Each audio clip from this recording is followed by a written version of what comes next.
I win.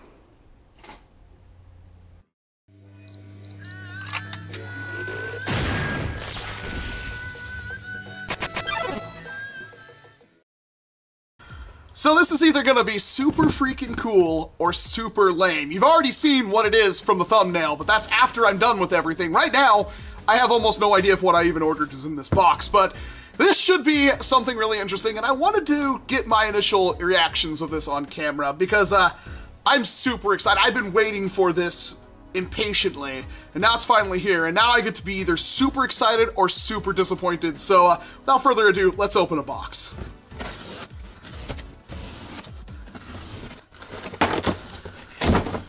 And what I ordered is in fact in here. I'm starting to have my doubts because of how small the box is. This is the hover. God, they're tiny. Oh no. Oh, they're absolutely small. Dang. Oh, it's so small, I can't even find it. Oh man. This is the Bass Pro Shops hover duck. I saw two little things that look like double night finders, shotguns, and I was really excited. And they're like 2 inches long. Man, I bet the darts are gonna stick out really bad. Oh, it's self-flying target. Blast it out of the sky, you shoot the duck, it falls, you play duck hunt with it. Comes with koosh darts! Well, that's the first commercial product I've ever seen that comes with koosh darts. That is bizarre. And doesn't have range claims anywhere on here, just says take aim and test your skill and accuracy. So the whole point of me getting this was the fact that it's Bass Pro Shops, and of course the ERTL blasters, the ERTL blasters came from there, and those were all secret monsters. And you know what, maybe these aren't terrible. They're just not night finders like I was hoping. But you can, let's just open this up. I'll deal with charging a duck after I get my hands on these things. Here is instructions. I will look at those later. Here are, I just want one of the blasters. Oh, it fits in the hand well. It's got pretty beefy springs. Darts will go most of the way in there. Oh! Well, that was kind of cool. That's actually really freaking cool. Let's get some of these koosh darts out. That is so bizarre that a commercial thing would come with koosh darts. Interesting. Well, they still stick out a little bit. Could be solved with a rebarreling, but that wasn't great. Oh no.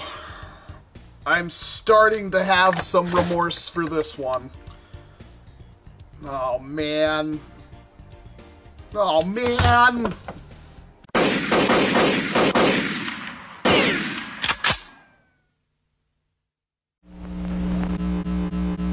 Hey, let's play ball. In the house? Sure. Hey, what are those things anyway? They're Nerf balls. Spongy foam. That doesn't hurt anything. Nerf balls. You got your Nerf. Hey, so where did you get these Nerf balls from, Mick? From Kool-Aid, free. You send in the top of 20 packs of regular Kool-Aid or 10 packs of sugar-sweetened Kool-Aid to Kool-Aid, P.O. Box 600, Bradley, Illinois, and get a free Nerf ball. A Nerf's a Nerf.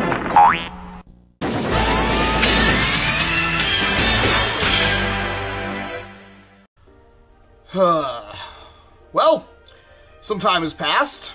I have had a chance to play and come up with a conclusion, and I'm not really sure exactly how I feel, but I do know that I want to hate this, but I don't, because the only way to get a hold of one of these blasters right now, or in fact two of them, that I know of anyway, is to buy this $30 set.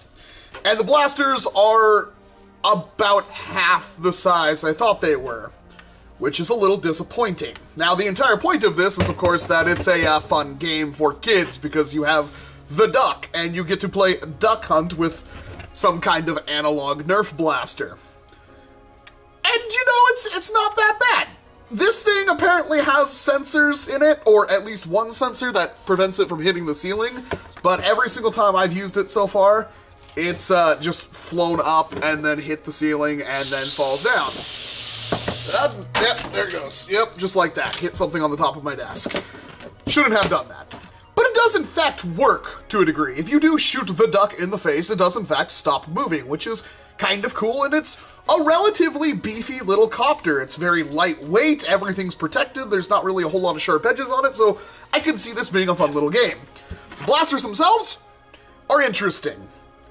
This is something I really don't know how I feel, because in terms of me wanting to use them like competitively or even something as fun, they're honestly not that bad, and there is some credence to using something like this, because while it is not a Nerf double strike, you can in fact prime these things one-handed.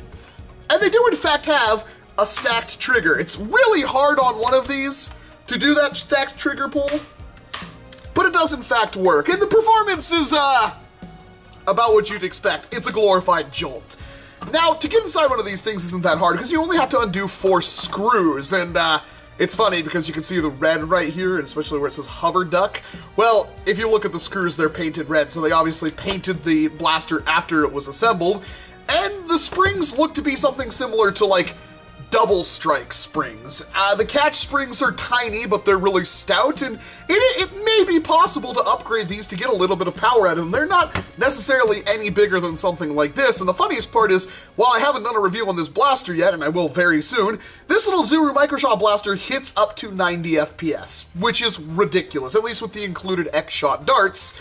So that leads me to believe that it might be possible to make the Hover Duck blaster shoot relatively okay, but even if you just wanted to use it as some kind of fun little blaster, it is exceptionally holsterable, although it is rather large, but it's comfortable to hold in the hand. You can prime it one-handed, which is super fun, and the performance and the shotgun ability of it, and yes, that is a new measurement of everything to me, is relatively okay. Honestly, it's not that bad at all. But is it worth $30 for the set? Well, obviously most of the money went into this little drone thing, which, again, I would assume wouldn't have cost them that much, but you got batteries, sensors, and stuff like that. I can kind of see maybe 30 bucks might be a bit much. This is obviously something they put out for Christmas while Dad goes out and buys himself a new firearm.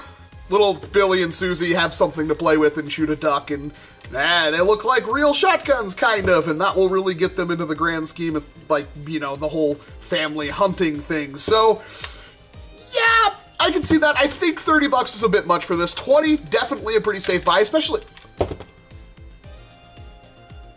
Really?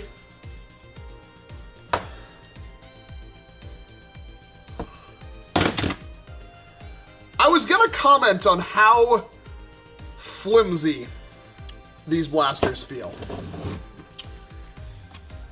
I was not expecting that to happen so quickly. So,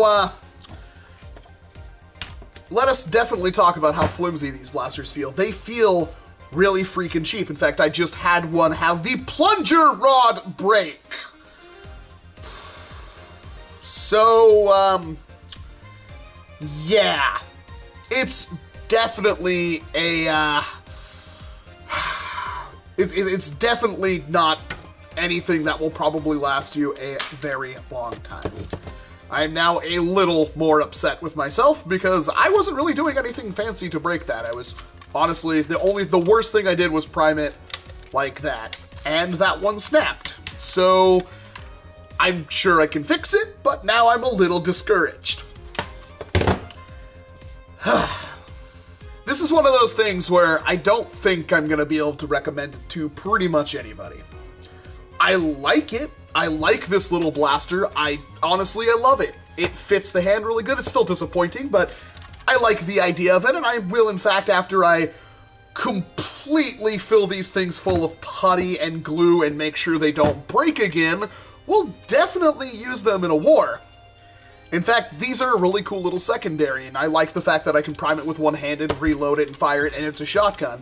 I mean, a triad with the air restrictor removed may be just about as good and fire another shot, but it's cool, and not too many people are gonna have them.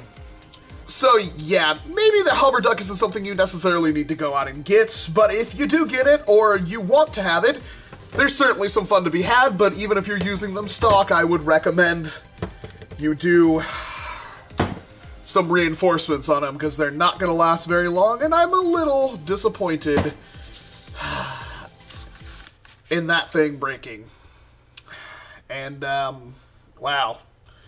I wonder if I can contact them and get a replacement, because that's a little aggravating. I mean, I can probably fix it, but I really shouldn't have to. Anyway, this has been Walcom S7. Thank you very much for watching this video, and of course, I hope to see you in an entirely different one.